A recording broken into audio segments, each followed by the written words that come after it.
Hello and welcome to the Indiana Lawyer Podcast, your source for news in Hoosier Law. Brought to you by Taft. I'm Jordan Morey, Indiana Lawyer Managing Editor and your host. Thanks for joining us. Happy first day of fall. Well, one day early anyway. As we head into the final stretch of the year, we're still here bringing you the news you need to know, plus interviews with Indiana legal leaders. This week's guest is Bernice Corley, Executive Director of the Indiana Public Defender Council. Let's get started. Today is Wednesday, September 21st, 2022, and these are your headlines.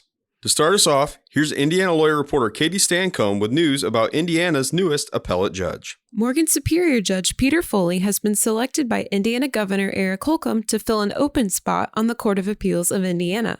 Foley follows in the footsteps of longtime appellate judge Edward Najum Jr., who retired from the bench this summer after more than 30 years as an appellate court judge. The new Court of Appeals judge was chosen from a trio of finalists that also included Owen Circuit Judge Kelsey Hanlon and Barkersville criminal defense and appellate attorney Stacey Uliana. All three candidates were part of a total pool of 9 applicants trying to fill the vacancy. Each was interviewed by the Indiana Judicial Nominating Commission on July 11th. During a September 14th announcement, Holcomb praised Foley for his calm and confident demeanor, also citing his passion for people, his integrity, and his intellect, saying, quote, "The Indiana appellate courts will benefit from his extensive experience, his compassion to do what's right, and his sense of justice," end quote. Chief Justice Loretta Rush also expressed her admiration of the tireless work that Foley has poured into his community over the years. Foley established the Residential Substance Abuse Program in Morgan County and serves as a member of the Morgan County Justice Reinvestment Advisory Council, which oversees the Residential Jail Substance Use Disorder Treatment Program. Additionally, he obtained funding from Morgan County's mediation project to provide mediation services for low-income parties. Foley, who has previously applied for positions on the Court of Appeals and Indiana Supreme Court, thanked his predecessor for exemplifying the characteristics of a strong judicial leader. He says he's honored to join his new colleagues on the appellate bench. Foley said, quote, "The Indiana Court of Appeals has achieved a sterling reputation for the quality of its opinions, the efficiency of its work, and the leadership of its judges. I pledge my commitment to each of you to maintain that reputation and continuously strive for improvement," end quote. Foley is the 4th Court of Appeals judge Holcomb has appointed since he was elected governor in 2016. A date for Foley's robing ceremony will be determined by the Court of Appeals. Back to you, Jordan. As Judge Foley settles into his new role, the Indiana Judicial Nominating Commission is beginning the process of searching for yet another new Court of Appeals judge, this one to succeed Derek Moulter, who recently joined the Indiana Supreme Court. The JNC is interviewing applicants to succeed Moulter next week, and Katie will be there to cover that process. Check out our website and our Twitter feed on September 27th for all the details. Speaking of Indiana Appellate Court judges, 3 are up for retention this fall, and if you're a member of the Indiana State Bar Association, you can weigh in on whether they should stay on the bench. The ISBA is currently conducting its retention poll for feedback on Court of Appeals judges Paul Mathias, Nancy Vadick, and Leanna Wiseman. Indiana's appellate judges sit for retention in the first general election that occurs at least 2 years after their appointment, then every 10 years after that. Judge Mathias and Judge Vadick were both appointed in 2000, so this is their 3rd retention vote. Judge Wiseman was appointed in 2020, so this is her 1st. The ISBA's poll, which you should be getting via email if you're a bar member, asks a simple yes or no question. Should each of these 3 judges be retained in the 2022 general election? The results of the poll don't hold any weight, but they're designed to help Hoosier voters make informed decisions when voting about the judiciary. The results will be shared with the public in the appellate court on October 10th. In addition to the yes or no question, the poll will also allow ISBA members to provide written feedback anonymously. That feedback is shared with the judges, but no record will be maintained. For more information about judicial retention in the 3 judges, visit in.gov/courts/retention. Next, some news from Indiana's 3 law schools. The new semester is in full swing, and initial data about the new 1L classes has been released.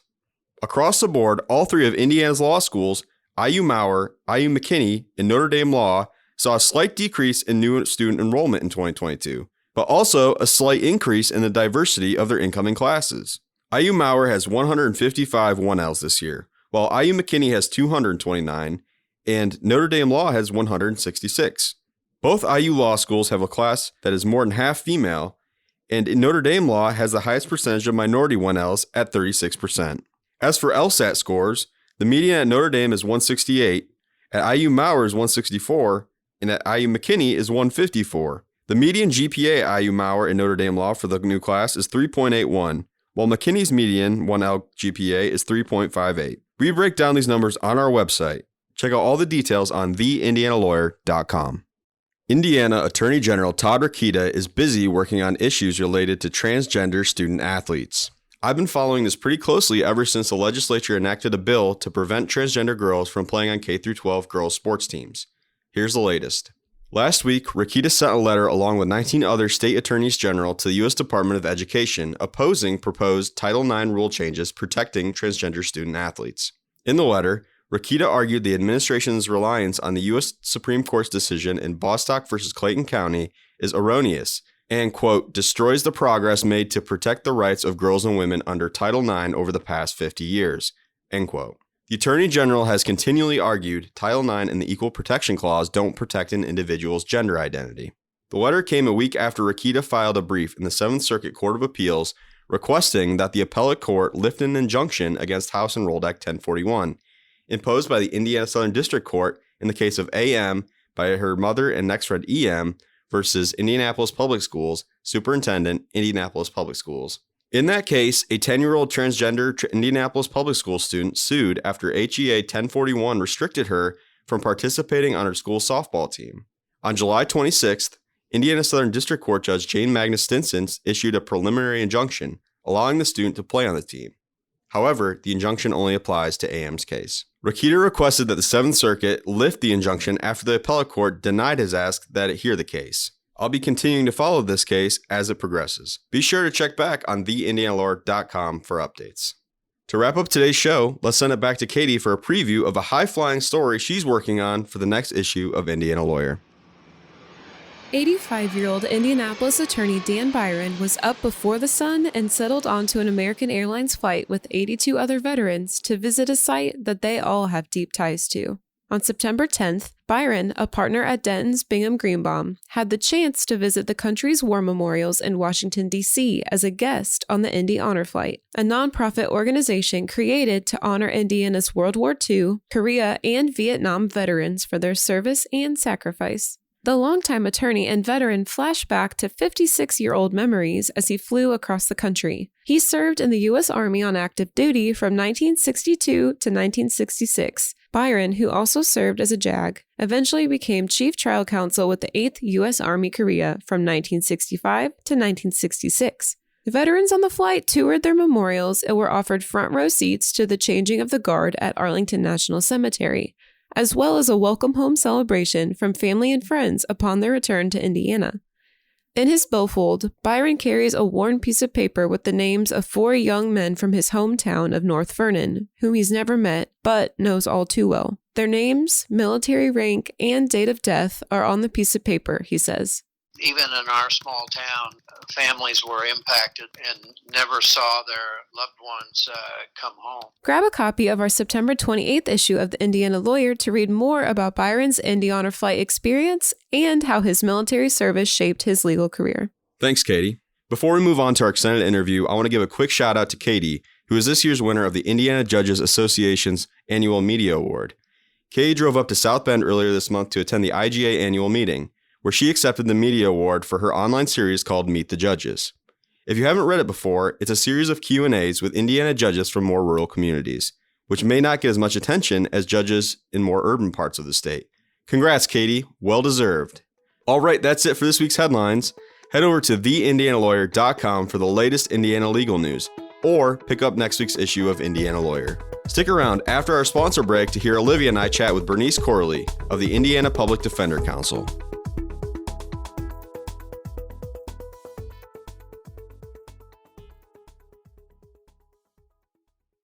Taft, today's modern law firm. At Taft, we cultivate a highly respectful, transparent workplace that fosters creativity, teamwork, inclusion, and diversity. We couple our culture with a client-first approach, rewarding lawyers who understand their clients' goals and work to deliver success. Taft, the modern law firm.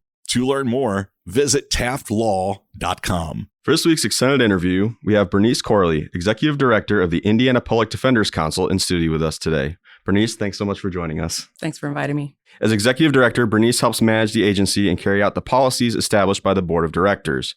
Prior to joining the Public Defender Council, Corley served 4 years as General Counsel at the Indiana Department of Education and also served as legal counsel for both the Indiana Senate and Indiana House of Representatives. Corley has served as a Marion County Public Defender, as trial counsel, as well as appellate counsel. Her career also includes clerking for Judge Carr Darden. We typically like to open with this question for our guests. Why did you decide to pursue the law as a profession, and what drew you to public defense? I grew up watching Eye on the Prize. That was a PBS special that covered the civil rights movement. I grew up watching Roots. I grew up just having the sense of, or learning that lawyers really were agents for change, and that things I enjoyed in my life, I had them because lawyers made it possible and stood up and fought those fights. So I wanted to be part of that. So that was my inspiration for going and wanting to be a lawyer. So you, of course, serve as the director of the council, but we also have the Public Defender Commission. So can you tell us kind of about the two entities, their unique roles, and also their relationship? Yeah, the commission has the function of providing funds to counties for public defender services. So counties that, well, just as an education point, the cost of public defense, while it is a constitutional right in Indiana, it is a cost that's borne by counties. So for counties that want some assistance from the state to pay for public defense services, they have the ability to become members of the Public Defender Commission, which will reimburse counties 40% of their felony caseloads, as well as some other costs, and 50% for any death penalty cases filed in that county. The council, on the other hand, is our first and foremost is to provide support to public defenders. We do that we have a research hotline, we moot, we do case strategizing, et cetera, on one side of the house. And then the other side of the house is policy development. Our statute does say we're supposed to work for the fair administration of justice. So we advocate at the state, county, and federal level. What do you see as the biggest challenge for public defenders today? So there are a lot of challenges, and maybe I'll start wide and get more specific, but structurally, we have a lot of challenges. As I said, this is a constitutional right, but it's provided at the county level. So every county has the responsibility of deciding how to provide that service, how to fund it, how to staff it. That variation from county to county, program to program, creates a lot of systemic challenges. If a county chooses not to thoroughly or properly fund public defense, that's a challenge. So I'll start by saying the biggest challenge is just structurally the variation county to county, and the inconsistency in funding really it is a challenge to proper public defense structure. Additionally, I would say that because of that variation, there's no way to truly verify that the state is meeting its requirements to provide the constitutional standard of representation to people across the state of Indiana. Salary certainly is another challenge. For counties that are in commission, in the Public Defender Commission, there is a requirement that there be parity between prosecution and defense. But when nobody's being paid properly, parity doesn't quite matter, right? So prosecutors are not being compensated properly, nor are public defenders in those commission counties, certainly. Another inequity is benefits. Public prosecutors have a retirement benefit that is much more advantageous than public defenders do. So we hope for equity in that sake. And when you think about, why does that matter? It's all about recruitment and able to retain people. So when people look at the ledger and go, should I be a prosecutor? Should I be a public defender? I could go either way. The ledger on the prosecutor side, compensation-wise, certainly can look a lot more beneficial than on the public defense side. Is that unique to Indiana in terms of, a county-by-county system, or kind of these disparities between prosecutors and public defenders, or is that more of a national trend? Thanks for that question. It is a national problem. Again, states have different protocols. Some states do have a statewide system. Kentucky to our south has generally a statewide system. However, there are carve-outs for like a Louisville, for example. So it's a hodgepodge across the nation. There has been federal legislation to try to create what we have here in Indiana with respect to the Public Defender Commission, but make it national so that there's some federal funding to the states to say, hey, if you follow standards and have caseload limits and things that improve public defense, you'll get federal funding. Unfortunately, that legislation has not passed, but there have been efforts to try to raise the standard across our country through federal legislation. Hopefully we're starting to get out of COVID, but one question I was wondering as well is, did COVID impact public defenders in any unique ways compared to maybe other areas of the law? Absolutely. I mean, part of providing representation is being able to work with your client and prepare a defense. If your client is detained pretrial because they can't pay their bail, then you need to be able to go to the jail, or you need to be able to talk to them. You need to be able to meet with them. And COVID was really challenging. Jails, in an effort to try to keep the spread down, some jails did not allow attorneys to come to their facilities, but then had to come up with other ways like Zoom or phone calls or things of that nature. So having access to clients was really challenging for a while. Additionally, then you think about courts not having trials, setting trials off a while. Certainly impacted people's liberty and case disposition. So again, coming back to a person who was perhaps not able to pay for their bond pre-trial, and as trials are delayed or put off, it was definitely a challenge to advocate for your client in that type of situation. Right.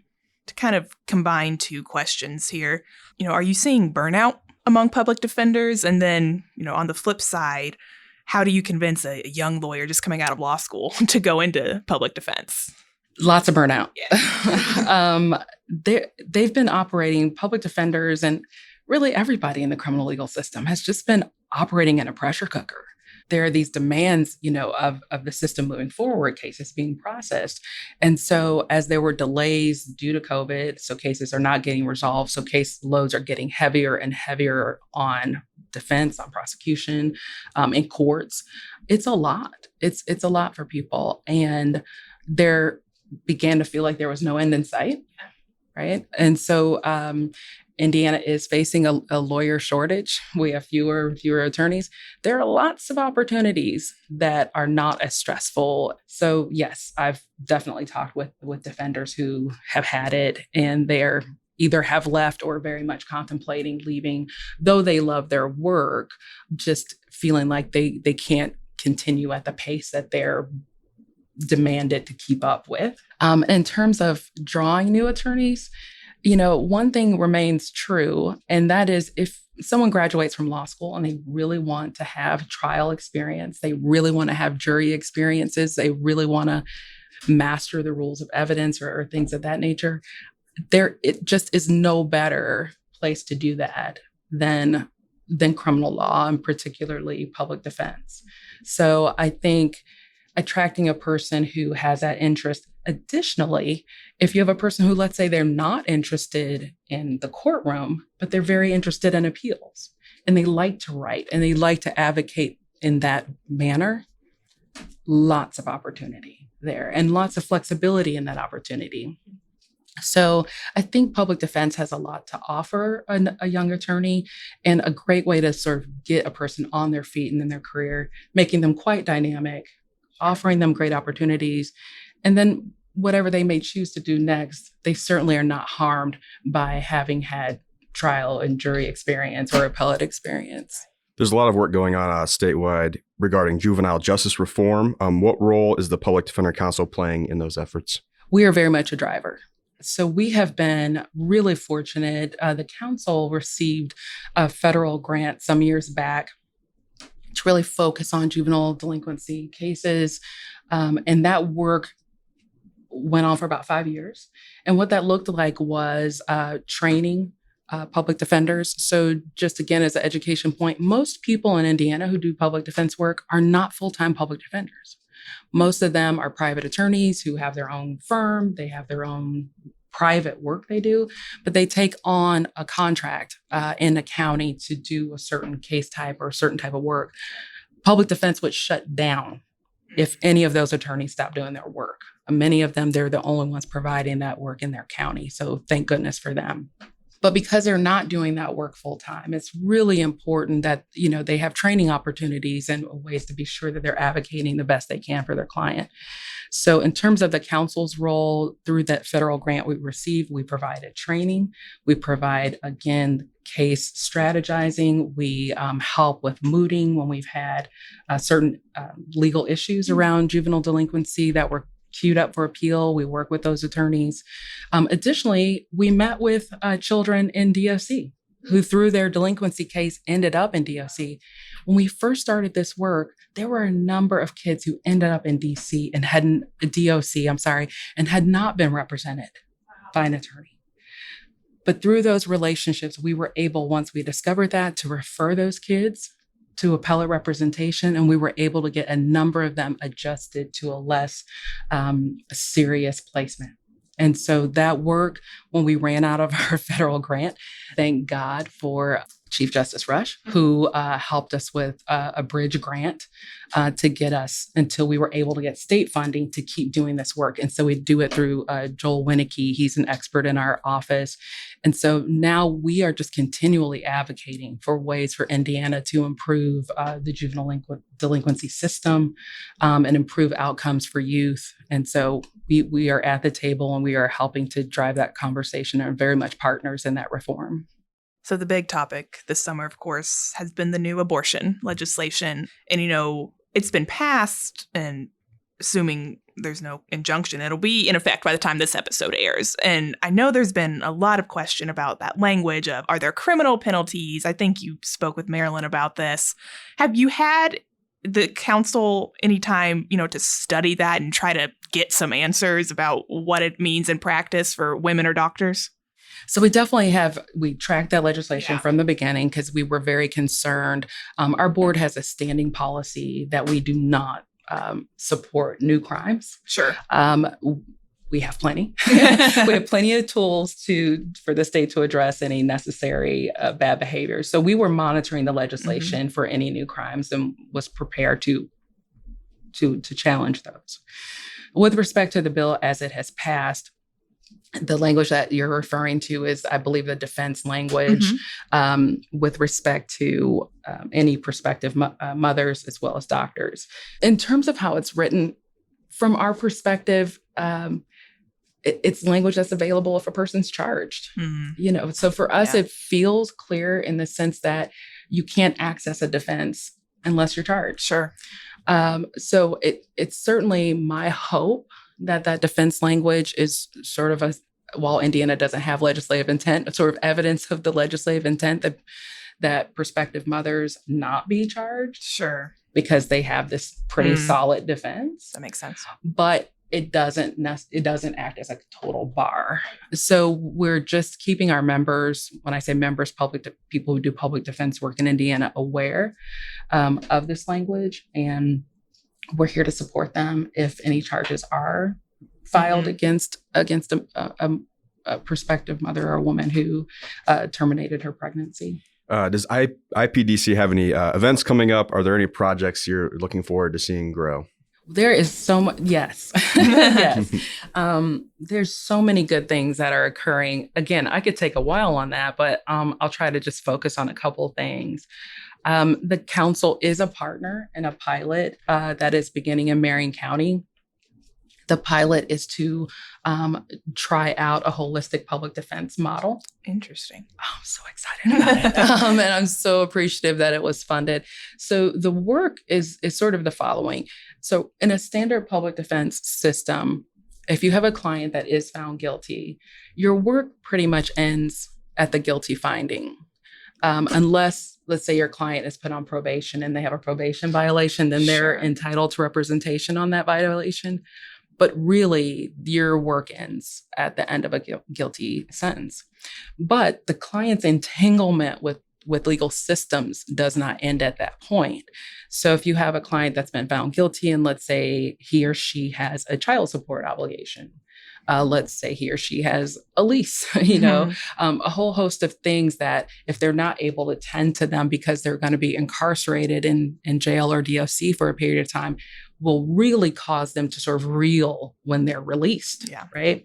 So holistic public defense is a model that sort of moves the line of where representation ends to follow that person further, even during their incarceration and after their release, to help them navigate and resolve other legal entanglements, access to social services that they might need.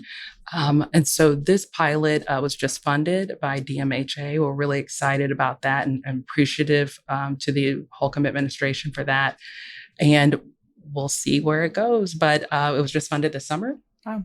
And it should be up and running. So it's here in Marion County. It will focus on low-level felons who have been sentenced to DOC, who will get out with 3 years or less of a sentence, and working with them to be sure that when they are released, they have the help they need to get on their feet.